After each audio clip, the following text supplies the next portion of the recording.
광주의 새벽은 차가운 회색빛으로 시작되었다. 민준 수의사는 평소처럼 자신의 작은 동물병원으로 향하는 길을 걸었다. 거리는 아직 잠에 취해 있었고 희미한 새벽빛만이 도시의 윤곽을 그렸다. 그때 그의 발걸음을 멈추게 한 것은 쓰레기통 사이에서 들려오는 희미한 소리였다. 쓰레기통 사이에 놓인 낡은 종이 상자는 서둘러 테이프로 봉해져 있었다.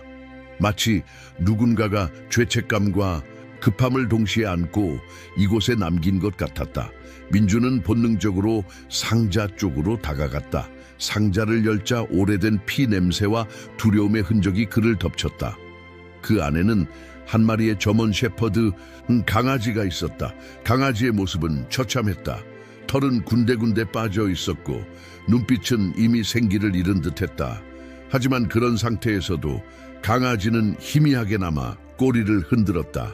그 작은 움직임은 마치 나는 아직 여기 있어요 라고 말하는 것 같았다.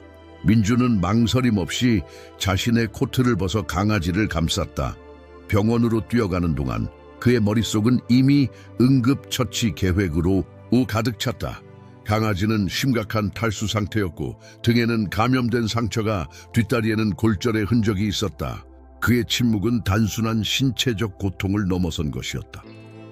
며칠이 지나는 동안 병원은 강아지의 임시 보금자리가 되었다. 민주는 회복실 옆간이 침대에서 잠을 청했고 밤마다 부드러운 목소리로 이야기를 들려주었다. 강아지의 두려움이 서서히 녹아내리는 것을 느낄 수 있었다. 어느 고요한 밤 상처를 치료하는 동안 민주는 강아지의 털 사이에서 이전 수술의 흔적을 발견했다. 누군가가 이미 이 강아지를 돌봤다는 증거였다. 한때는 사랑받았던 존재라는 사실이 그의 마음을 더욱 무겁게 했다. 민준의 끊임없는 관심과 보살핌은 작은 기적들을 만들어냈다. 강아지는 조금씩 반응하기 시작했고 주사기로 물을 받아먹기 시작했으며 호흡도 점차 안정되어 갔다. 3일째 되는 날 접수대의 라디오에서 흘러나오는 전통 음악에 강아지가 특별한 반응을 보였다. 그의 눈이 커지고 몸이 긴장되었다. 그 멜로디는 분명 강아지에게 어떤 기억을 불러일으킨 것 같았다. 민주는 강아지에게 행운이라는 뜻의 행운이라는 이름을 지어주었다. 그리고 그 이름처럼 행운이의 존재는 이미 병원의 작은 행운이 되어가고 있었다.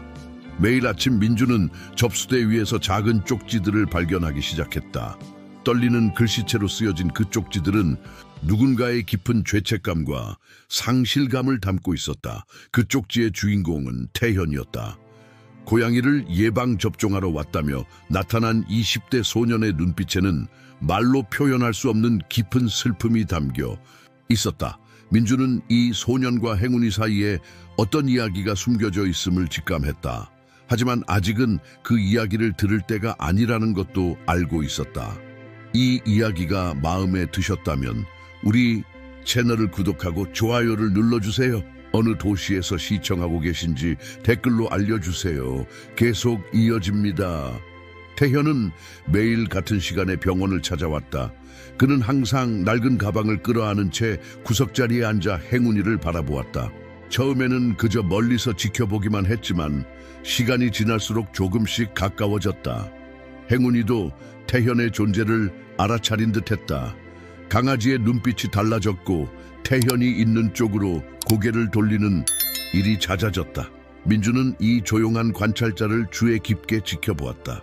태현의 눈빛에는 단순한 호기심 이상의 무언가가 있었다. 그것은 마치 오래된 그리움이나 깊은 후회 같은 것이었다. 특히 행운이가 아픔을 느낄 때면 태현의 얼굴이 일그러지곤 했다.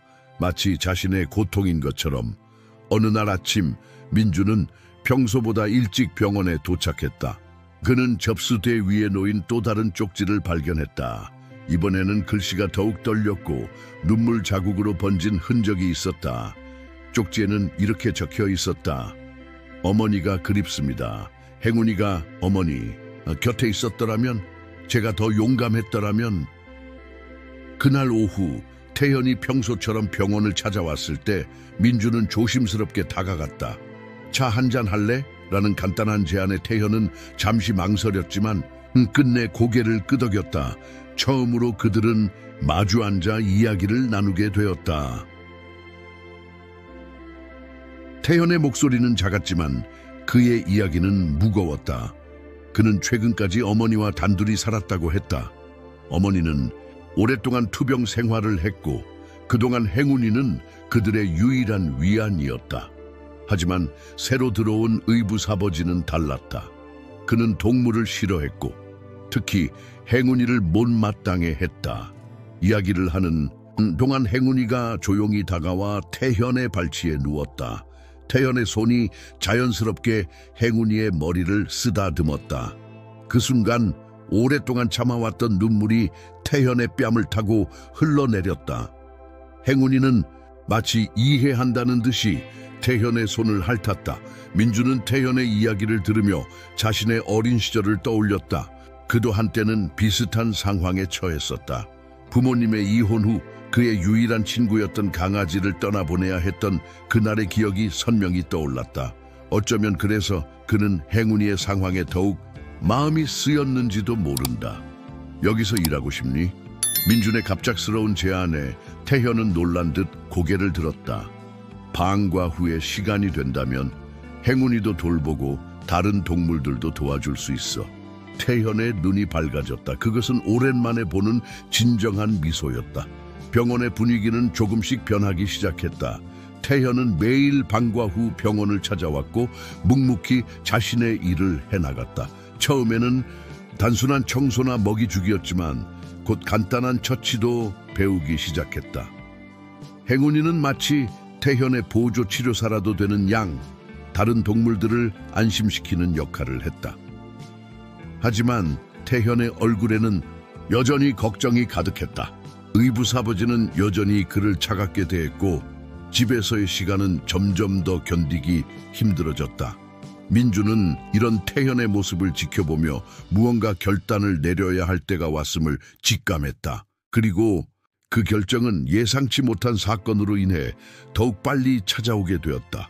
비가 내리는 어느 날 오후, 민주는 행운이의 낡은 목걸이를 세척하다가 특별한 것을 발견했다. 목걸이 안쪽에 희미하게 새겨진 아라라는 이름. 그 순간 청소를 하고 있던 태현이 걸레를 떨어뜨렸다. 그의 얼굴이 창백해졌다. 어머니, 태현의 입술이 떨렸다. 아라는 어머니의 이름이에요. 그날 밤 태현은 마침내 모든 이야기를 털어놓았다. 아라는 투병 중에도 늘 미소를 잃지 않았던 어머니였다. 병원에서 희망적이지 않은 소식을 들었을 때 그녀는 오히려 행운이를 데려왔다. 우리에게 행운이 필요할 것 같아서 라고 말하며 웃었다고 했다. 행운이는 처음부터 특별했다.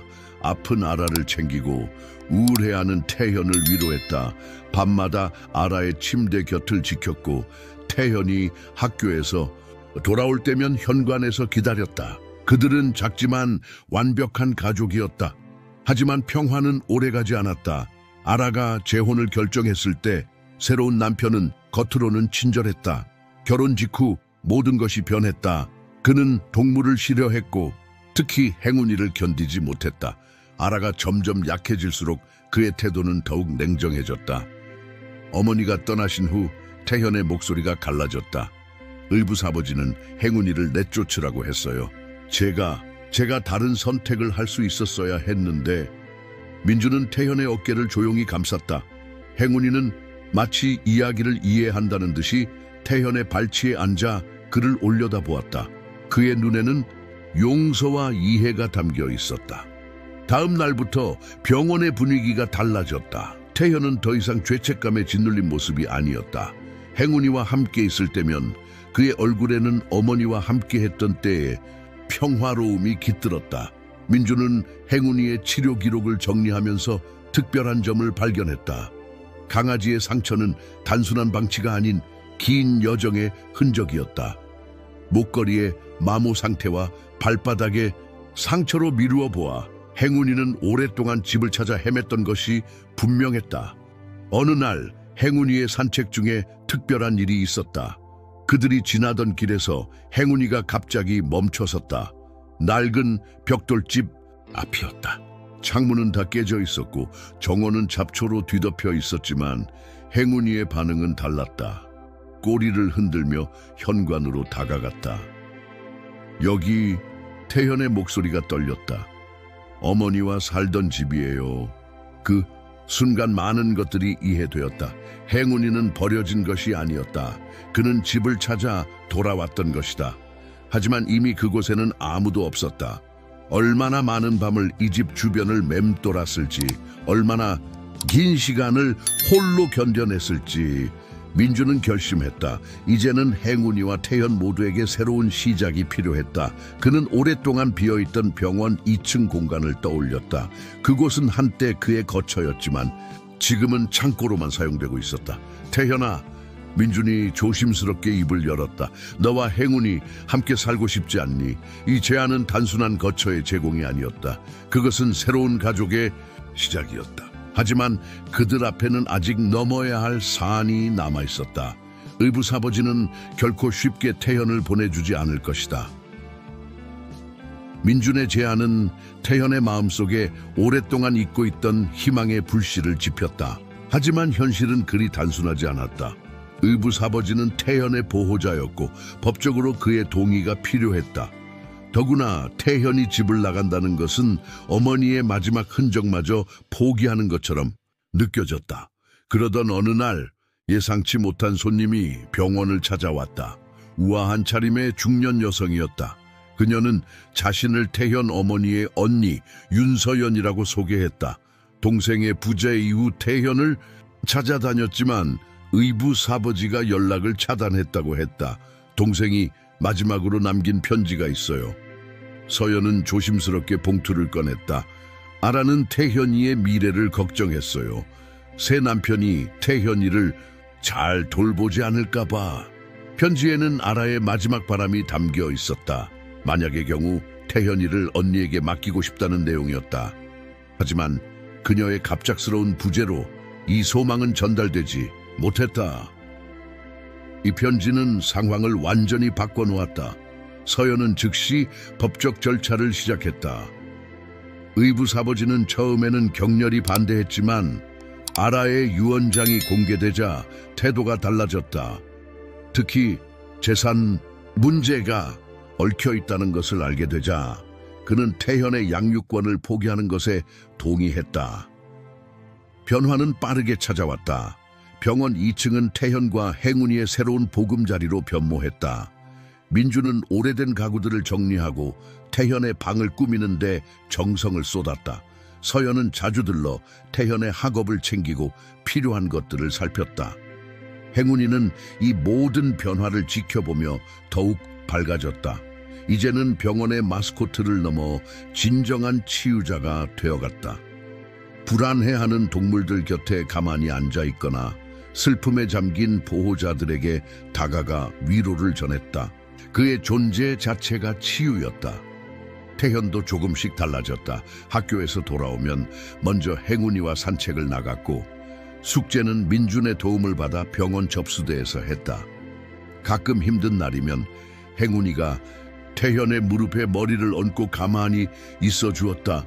그것만으로도 충분했다. 어느 날 민주는 태현이 행운이에게 속삭이는 것을 들었다. 어머니가 보고 계실까? 우리가 이렇게 행복해진 걸. 행운이는 마치 대답하듯 태현의 손을 핥았다. 병원의 소문은 자연스럽게 퍼져나갔다. 상처받은 강아지가 다른 이들의 상처를 치유한다는 이야기, 그리고 그 강아지를 중심으로 새롭게 형성된 가족의 이야기는 많은 이들의 마음을 움직였다. 사람들은 단순히 진료를 받으러 오는 것이 아니라 위로를 찾아 병원을 찾았다.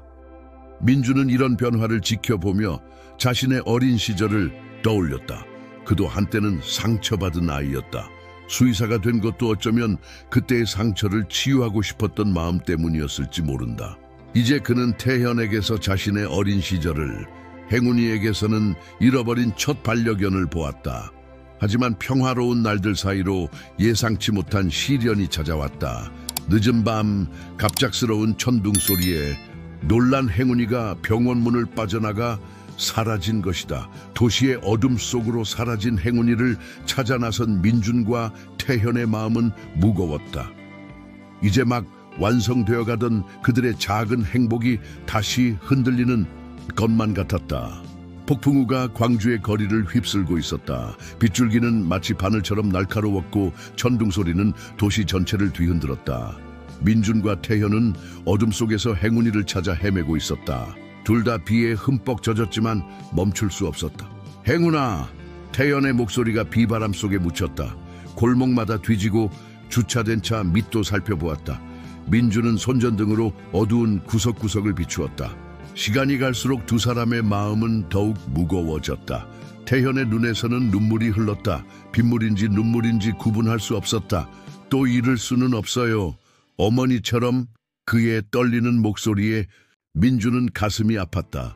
서연도 합류했다. 그녀는 차를 몰고 주변 거리를 돌았다. 병원 근처의 모든 사람들이 행운이를 찾는 데 동참했다. 이웃들은 창문 밖을 살피고 가게 주인들은 매장 안을 확인했다. 그때였다. 태현이 문득 걸음을 멈추었다. 알 것 같아요. 그가 갑자기 말했다. 행운이가 어디 있을지. 그는 과거 어머니와 살던 집 쪽으로 달리기 시작했다. 낡은 벽돌집 앞에 도착했을 때 그들은 작은 신음소리를 들었다. 신문갑 한 대 뒤에서 떨고 있는 행운이를 발견했다. 그는 겁에 질려 있었지만 태현과 민준을 보자 희미하게 꼬리를 흔들었다. 태현은 주저없이 행운이에게 달려갔다. 그를 품에 앉아 행운이의 떨림이 조금씩 잦아들었다. 민준도 다가가 행운이의 상태를 확인했다. 다행히 큰 부상은 없었다.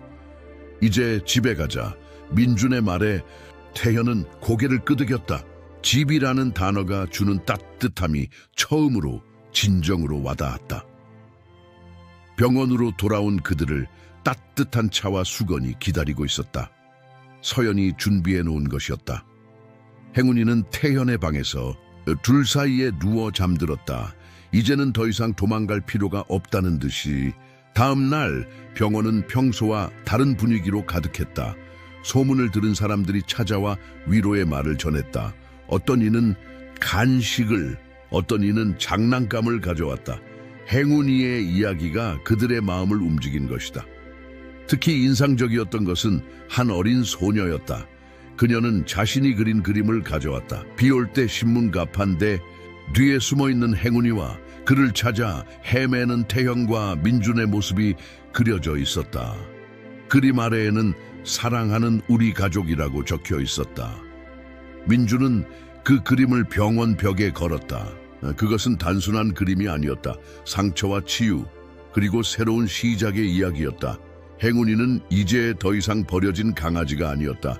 그는 한 가족의 중심이자 많은 이들에게 희망을 주는 존재가 되었다. 태연은 학교에서 돌아올 때마다 그 그림을 바라보았다. 그의 얼굴에는 더 이상 과거의 그림자가 없었다. 대신 미래를 향한 기대감이 있었다. 민주는 이런 태연을 보며 자신도 모르게 미소 짓곤 했다. 서연은 정기적으로 찾아와 세 사람의 일상을 함께했다. 그녀는 이제 단순한 보호자가 아닌 가족이 되었다.